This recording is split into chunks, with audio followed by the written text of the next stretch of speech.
Voilà, je m'appelle Michel Maxime Heger et j'aime bien me définir comme un apprenti méditant militant. C'est vrai que si je regarde les 40 dernières années de ma vie, je vois clairement deux axes se dessiner. Il y a d'une part un chemin spirituel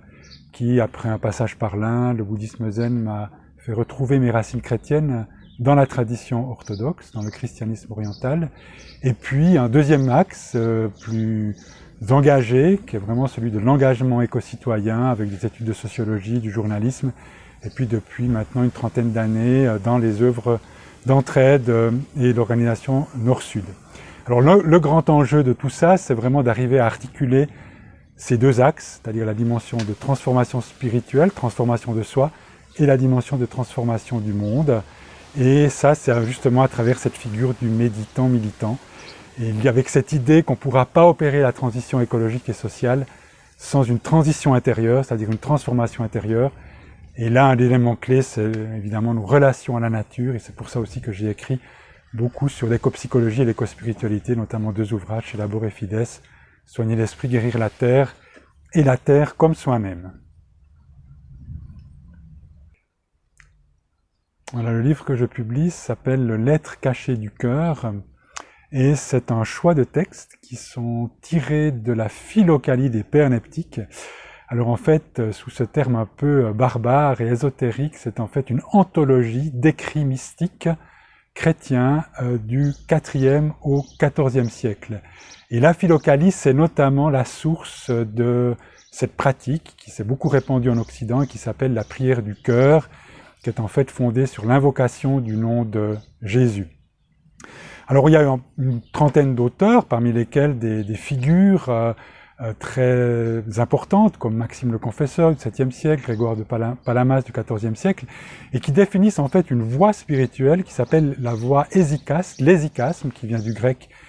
d'un mot grec qui veut dire la paix, le repos, et qui est en fait un chemin d'intériorité pour aller vraiment faire l'expérience en fait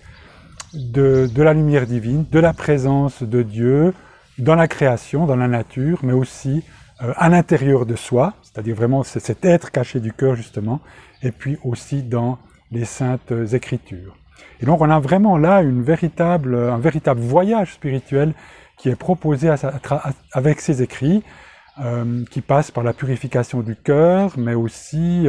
qui passe justement pour aller vers en fait un chemin de contemplation, pour aller vers cette union avec le divin.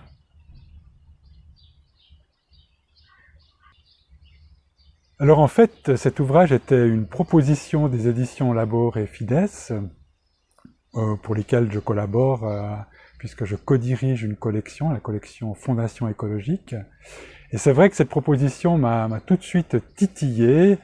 parce qu'en fait, la voie hésychaste, la prière de Jésus, ou prière du cœur, c'est vraiment le centre de mon propre chemin spirituel, maintenant depuis plus de 30 ans.